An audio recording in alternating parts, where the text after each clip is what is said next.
Hello friends, आज हम आए हैं दिल्ली के कनॉट प्लेस में और अभी आप जो देख रहे हैं ये है येलो लाइन पर पटेल चौक मेट्रो स्टेशन।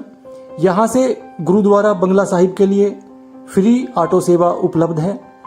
सुबह 10 बजे से शाम को 7 बजे तक ये ऑटो चलते हैं। वैसे यहाँ से गुरुद्वारे की दूरी लगभग आधा किलोमीटर है। आप चाहें तो पैदल भी जा सकते हैं। गुरुद्वारे की दूसरी पहचान है ये गोल डाकखाना। कनॉट प्लेस के अंदर ही है ये गोल डाकखाना भी, और यहां से गुरुद्वारा बंगला साहिब वॉकिंग डिस्टेंस पर है। दिल्ली में 3 गुरुद्वारे मेन हैं। चांदनी चौक में शीशगंज, सेंट्रल सेक्रेटेरिएट में रकाबगंज और कनॉट प्लेस में गुरुद्वारा बंगला साहिब। ये गुरुद्वारा सिखों के 8वें गुरु हरकिशन जी से संबंध रखता है। उन्होंने अपने जीवन का कुछ समय यहां पर बिताया था। पहले यहाँ पर जयपुर के महाराजा जयसिंह का बंगला हुआ करता था। बाद में उन्होंने ये जमीन गुरुद्वारों को दे दी, इसीलिए इसे बंगला साहिब कहा जाता है। इस गुरुद्वारे के अंदर 2 एंट्री गेट हैं। अभी हमने जयसिंह रोड से एंट्री की थी। ये एक तरह से गुरुद्वारे की बैक साइड है। अभी हम चलते हैं सामने, जहाँ पर ऑटो आपको उतारता है। ये दूसरा एंट्री गेट है और इसके ठीक राइट साइड के अंदर ही अंडरग्राउंड पार्किंग है। ये मल्टी लेवल कार पार्किंग है और जो बिल्कुल एकदम फ्री है।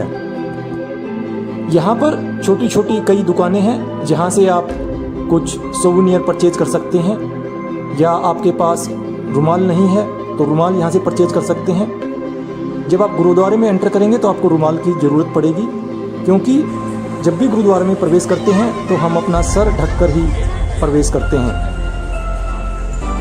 जब भी आप किसी गुरुद्वारे में प्रवेश करते हैं तो सबसे पहले आपको जूता घर दिखाई देगा, पंजाबी में जिसे जोड़ा घर कहा जाता है। यहाँ पर आप अपने जूते उतार दीजिए। अगेन ये भी एकदम फ्री है। जूते रखने के बाद आपको एक टोकन दिया जाएगा, उसको आप संभाल के रखें। गुरुद्वारे के दोनों गेटों के पास अलग अलग जूता घर हैं। आप किसी भी जूता घर में अपने जूते रख सकते हैं।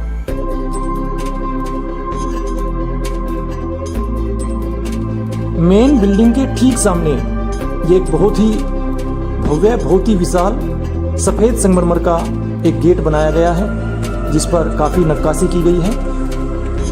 ये केवल एक गुरुद्वारा नहीं है, बल्कि यहाँ पर राइट हैंड साइड के अंदर एक चैरिटेबल पॉलीक्लिनिक है, डायग्नोस्टिक सेंटर है, जहाँ पर मुफ्त में आप MRI तक करा सकते हैं। बाहर जिसकी कीमत 6-7 हज़ार रुपये होती है, यहाँ पर केवल आपकी 50 रुपये की पर्ची कटेगी। किसी भी धार्मिक स्थल में जाने से पहले अपने हाथ पैर जरूर धोने चाहिए, और गुरुद्वारे में खासकर यदि आपने अपने सर को अभी तक नहीं ढका है तो रुमाल आदि से अपने सर को ढक लीजिए।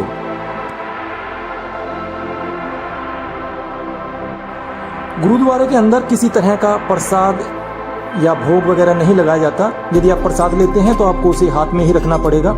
जैसे ही आप अंदर प्रवेश करेंगे तो आपको सामने एक गद्दी दिखाई देगी, जिसके ऊपर सिख धर्म की प्रसिद्ध पुस्तक गुरु ग्रंथ साहिब रखी जाती है। उसी के सामने श्रद्धालु मत्था टेकते हैं और प्रार्थना करते हैं।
जैसे ही आप मेन बिल्डिंग से बाहर आएंगे तो आपको ये पवित्र सरोवर दिखाई देगा, जो आपको अमृतसर के गोल्डन टेम्पल की याद दिला देगा।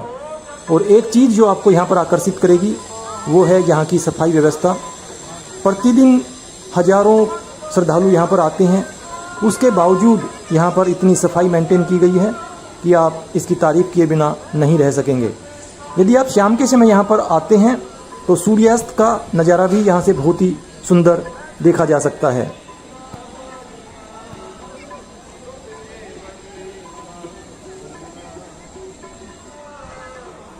एक चीज़ का ध्यान रखें कि ये कोई पिकनिक स्पॉट नहीं है, ये एक धार्मिक स्थल है, तो इसलिए यहाँ की पवित्रता को बनाए रखें, अनुशासन में रहें।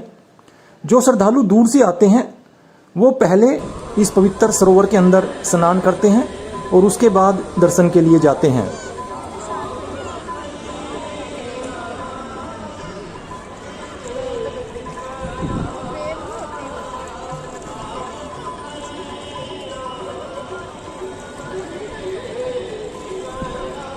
लेडीज़ और जेंट्स के लिए अलग अलग बाथरूम बनाए गए हैं, वहाँ पर आप स्नान कर सकते हैं।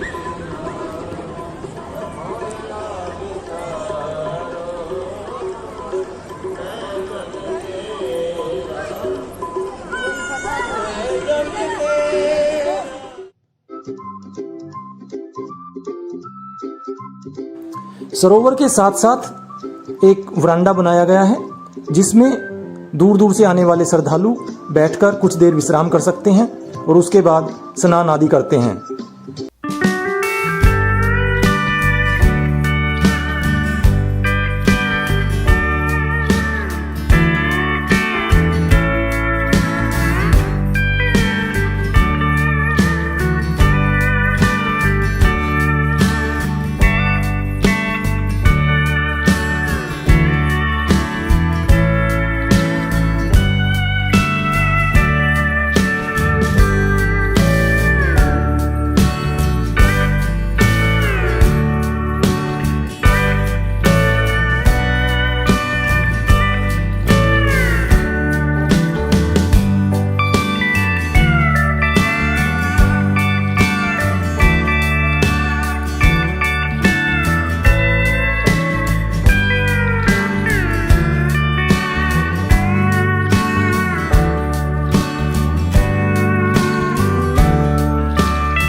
ये गुरुद्वारा 24 घंटे और सप्ताह के 7 दिन खुला रहता है। आप कभी भी यहाँ पर जा सकते हैं। अभी कोविड की वजह से यहाँ पर भीड़ थोड़ी कम है, अदरवाइज़ यहाँ पर काफ़ी भीड़ देखने को मिलती है और आपको आधे घंटे कम से कम इंतज़ार करना पड़ता है अंदर दर्शन करने के लिए। अभी जो आप देख रहे हैं ये प्रसाद का काउंटर है। 10 रुपये या उससे अधिक पैसे देकर आप रसीद ले लें लेफ्ट हैंड साइड से, और राइट हैंड साइड में आपको प्रसाद मिल जाएगा। जो आपको स्लिप दी गई है वो वहीं पर एक कंटेनर रखा होता है, उसके अंदर आपको डालनी होती है। ये प्रसाद आप यहाँ पर खा सकते हैं या अपने घर भी ले जा सकते हैं।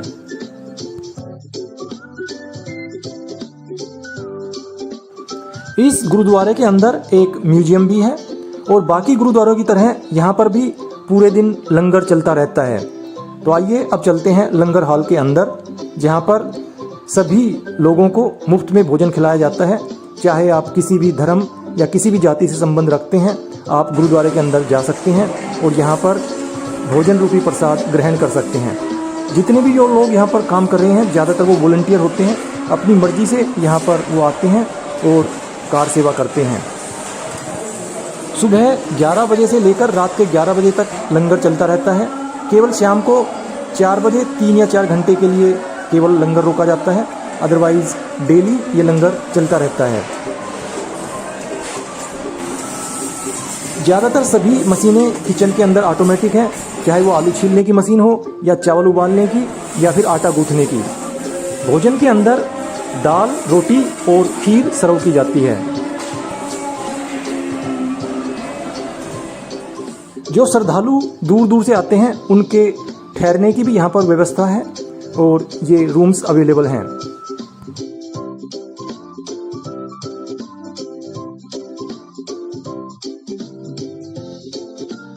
पार्किंग स्लॉट के पास ही गुरुद्वारे की हिस्ट्री लिखी गई है, वहां से आप और अधिक जानकारी प्राप्त कर सकते हैं।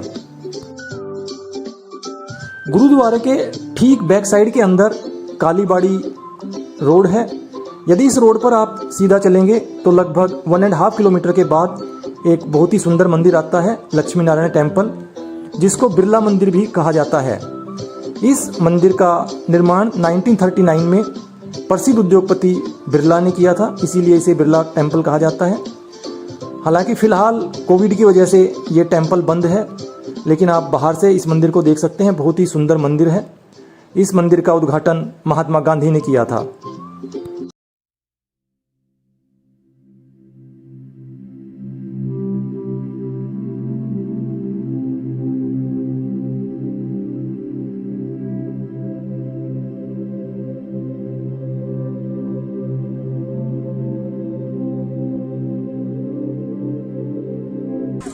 दोस्तों, उम्मीद करता हूँ ये वीडियो आपको पसंद आया होगा।